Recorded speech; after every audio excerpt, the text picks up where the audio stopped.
Hello students, कैसे हो आप सब। आई होप आप सब अच्छे होंगे। तो आज की इस वीडियो में हम बेसिकली क्लास 10th का वर्कशीट नंबर करने जा रहे हैं 67। ये हमारी साइंस की वर्कशीट है, dated 13 January 2022। How do organism reproduce, organism कैसे रिप्रोड्यूस करते हैं उसका हम चैप्टर आगे करने जा रहे हैं। तो चलिए देखिए, यहाँ पे हम सबसे पहले तो बात करते हैं fertilization in plant. So fertilization in plant में हमारा जो है, आपको पता है कि जो पोलन ग्रेन होता है, pollen grain are transfer from the stamen, stamen से वो ट्रांसफ़र होता है और आपका क्या कहते हैं to the stigma by process of pollination. किस प्रोसेस से होता है? तो पॉलिनेशन की प्रोसेस से पोलन ग्रेन ट्रांसफ़र होता है स्टेमन में, ठीक है, स्टेमन से स्टिग्मा में, ठीक है। तो यहाँ पे लिखा है which could either happen to the same plant, जिसे हम सेल्फ पॉलिनेशन कहते हैं, और डिफरेंट प्लांट जिसे हम क्रॉस पॉलिनेशन कहते हैं। देखो, सेम प्लांट का मतलब क्या है कि सपोज कोई एक टॉल प्लांट है और टॉल प्लांट के साथ पॉलिनेशन होता है, ठीक है, तो उसे हम कहेंगे कि सेल्फ पॉलिनेशन। सेम टाइप का प्लांट है, दोनों प्लांट बड़े बड़े हैं, बट एक टॉल प्लांट है और एक शॉर्ट है। शॉर्ट वाले को हम टी से ऐसे करते हैं, इसका अगर हम इसे करेंगे तो इसे क्रॉस पॉलिनेशन बोलते हैं, ठीक है। ऐसा कुछ होता है, मतलब आप ये समझ लो कि सेम टाइप के प्लांट आपस में पॉलिनेशन करें तो उसे सेल्फ पॉलिनेशन बोला जाएगा, और अगर डिफरेंट टाइप के प्लांट्स आपस में पॉलिनेशन करें तो उसे क्रॉस पॉलिनेशन बोला जाएगा, ठीक है। इसके बाद लिखा हुआ है यहाँ पे कि cross pollination can be done by help of biotic agent humans, animals, insect etcetera, as well as biotic agent air, wind and water, ठीक है। When pollen grain reach to suitable stigma, जब पोलन ग्रेन स्टिग्मा के पास पहुंचता है तो it germinate to form pollen tube, तो फिर पोलन ट्यूब जर्मिनेट होता है through which two male gametes reach the ovule. इससे आपका दो मेल गैमेट्स है वो ओव्यूल के पास पहुंचता है। After fertilization an embryo is formed, फिर एक एम्ब्रो फॉर्म्ड होता है और कन्वर्ट होता है सीड्स की फॉर्म में, और उसके बाद धीरे धीरे उसमें आपका बेसिकली जर्मिनेशन स्टार्ट हो जाता है, ठीक है। The ovary grow rapidly and ripens to form fruit, और फिर धीरे धीरे ओवेरी क्या कहते हैं ग्रो करता है और फ्रूट में कि उसमें फ्रूट भी होते हैं। Meanwhile the petals, sepals, stamen, style and stigma में shrivel and fall off the seeds, ठीक है। तो ये कुछ ऐसा यहाँ पे कहानी बताई गई है, और इस तरीके से ये पूरा का पूरा यहाँ पे बोला जा रहा है कि अभी जो है ये अगर आपको दिखाई दे रहा होगा स्क्रीन पे, तो अभी जो है यहाँ पर डाइकॉट जो होता है, ये डाइकॉट वाला पार्ट है, और मोनोकॉट में क्या होता है, ये डबल वाला जो मोनोकॉट आपके क्या कहते हैं सेकंड स्टेज है, ठीक है।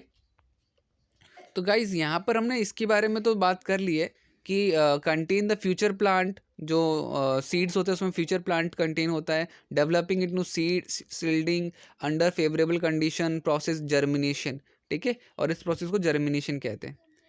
अब रिप्रोडक्शन इन ह्यूमन बींग, बच्चों रिप्रोडक्शन, जैसे कि आप सब अब क्लास 10th में हो तो आप सबको पॉवर्टी के बारे में पता होगा कि पॉवर्टी एक ऐसी एज होती है जिसमें क्या कहते हैं मेल्स के जो हार्मोन्स होते हैं, मेल का हार्मोन कौन सा है, तो मेल का जो हार्मोन होता है टेस्टोस्टेरोन होता है। टेस्टोस्टेरोन हार्मोन एकदम से बूस्ट करता है और हमारे जो मेल जो होता है उसका बियर्ड आने स्टार्ट हो जाते हैं, उसके जो वॉइस में चेंज आना एकदम से स्टार्ट हो जाता है, ठीक है। हमारे पैरों में, हमारे हाथों में जो है टाइनी हेयर्स आने लग जाते हैं, चेस्ट में हेयर्स आने लग जाते हैं पॉवर्टी के उस पर। सेम चीज़ कई सारे बेसिकली आपका, और फीमेल में कौन सा आपका क्या कहते हैं हार्मोन होता है, वो होता है ऑस्ट्रोजन, जिससे फीमेल में भी काफ़ी सारे चेंजेस आते हैं, जैसे अंडर आर्म्स में हेयर्स आना, हाथों में हेयर्स आना, ठीक है, और ब्रेस्ट साइज जो है वो इंक्रीज़ होना, और वेस्ट वाला पार्ट जो होता है, वेस्ट के नीचे वाला पार्ट वो भी इंक्रीज़ होता है। तो ये काफ़ी सारे जो आपके ये सब, आई गेस आप सबको ये सारी चीज़ें पता होगी, ठीक है। ये बात यहाँ पे लिखी भी हुई है कि लिखा हुआ है this is responsible for development. ये जो पबर्टी होती है ये क्या होती है, development of secondary sexual character. फिर ना हमारे रिप्रोडक्टिव ऑर्गन भी क्या होता है, वो भी डेवलप होने लग जाता है, और हमारे रिप्रोडक्टिव ऑर्गन भी फंक्शन करने स्टार्ट कर देते हैं, ठीक है।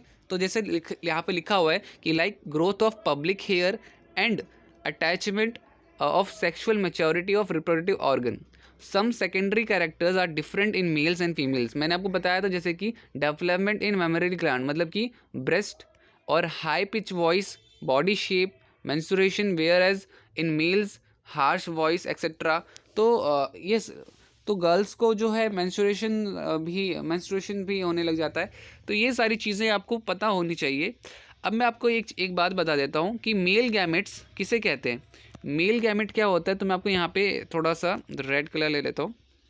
जैसे कि मेल गैमेट आपका हो गया, मेल गैमेट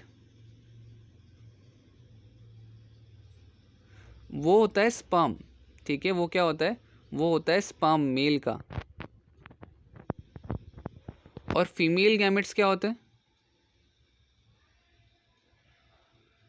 फीमेल गैमेट्स होता है आपका ओवा या ओव्यूम, ठीक है। तो होता क्या है बच्चों की, स्पर्म कुछ जो होता है, स्पर्म जो होता है ओवा कुछ इस तरह का होता है, ठीक है। मैं इतनी अच्छी ड्राइंग नहीं बना रहा।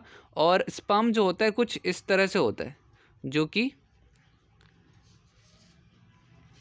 जब ये क्या कहते हैं, जब ये आपस में मिलते हैं, जब ओवा में जब स्पर्म जाता है तो बेसिकली जाइगोट बनता है, ठीक है।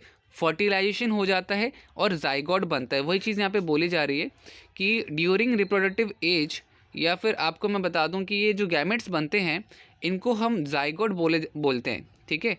तो ये चीज़ यहाँ पे बताई जा रही है कि the mail and female gametes production begin in respective reproductive organ, testis and ovary, ठीक है। और during poverty, during reproductive age of male which is last his life time, and sperm or male gametes are produced. However, in female, an onset menstruation cycle or signal production of female gametes ova. Production ova stop in female when she reach the age of 45 to 50.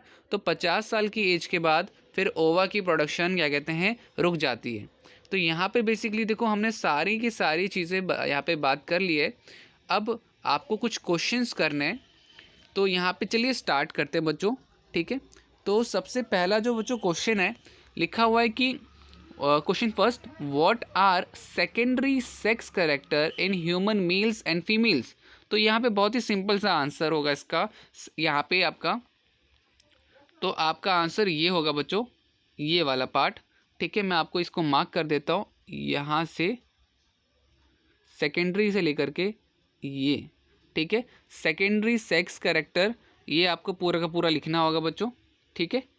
तो ये आप लिख लीजिएगा यहाँ से, secondary sex character are different in male and female, example करके development, ऐसे करके पूरा का पूरा जितना लाइन मैंने मार्क कर दिया, this is your answer, answer first, ठीक है बच्चों। कोई घबराने वाला, कोई परेशानी वाली बात नहीं है। यहाँ पे सेम सेकेंडरी कैरेक्टर पूछा था, what are secondary character in human male and female, तो दोनों के बारे में लिखा हुआ है कि दोनों में क्या डेवलपमेंट होता है, दोनों की बॉडी शेप में, मेंस्ट्रुएशन, ये सारी चीज़ें, मेंस्ट्रुएशन सारी चीज़ें बताई हुई है, ठीक है, ठीक है। सेकेंड है, what do pollinator do, pollinator क्या करते हैं। तो सेकेंड क्वेश्चन का आंसर अब मैं आपको बता देता हूँ। तो यहाँ पे आपका क्या लिखा होगा, पॉलिनेटर, ये यहाँ से आपका यहाँ तक, ठीक है। तो ये आपका पूरा का पूरा आंसर हो जाएगा, सेकंड का आंसर, ठीक है बच्चों। ये सेकंड का आंसर आपका हो जाएगा, आंसर सेकंड, ये आपका आंसर सेकंड होगा। The pollen grain are transfer from the stamen to the stigma by the process called pollination. क्या करता है, तो पॉलिनेशन करता है। अच्छा, इसके बाद आपका, are pollinator required for self pollination too, तो यस, यहाँ पे आंसर जस्ट यस लिखना है आपको, यस और नो में आंसर करना है। तो आप यहाँ पे करेंगे यस, ठीक है। इसके बाद सेकंड का देख लेंगे, draw a well level sketch of fertilising pistol of the plant. तो यहाँ पे आपको मैं, चलो इसका भी आंसर दिखा देता हूँ। एक आपको डायग्राम बनाना है फोर्थ में, तो फोर्थ वाला क्वेश्चन देख लेते हैं। ये फिगर आपको ड्रॉ करनी है बेसिकली, ये वाली फिगर। तो दिस इज योर आंसर 4, ठीक है बच्चों, आंसर 4 होगा आपका ये वाला पार्ट। आई होप सारी चीज़ें आपको क्लियर हो गई हैं। गाइस, वीडियो अच्छी लगी हो तो वीडियो को लाइक ज़रूर कीजिएगा। चैनल पे नए हो आप सब, चैनल को सब्सक्राइब करो, बेल आइकन प्रेस करो, ताकि मैं ऐसी वीडियोस बनाते जाऊँ, मुझे भी मोटिवेशन मिले। मिलते हैं नेक्स्ट वीडियो में, तब तक के लिए bye bye and take care.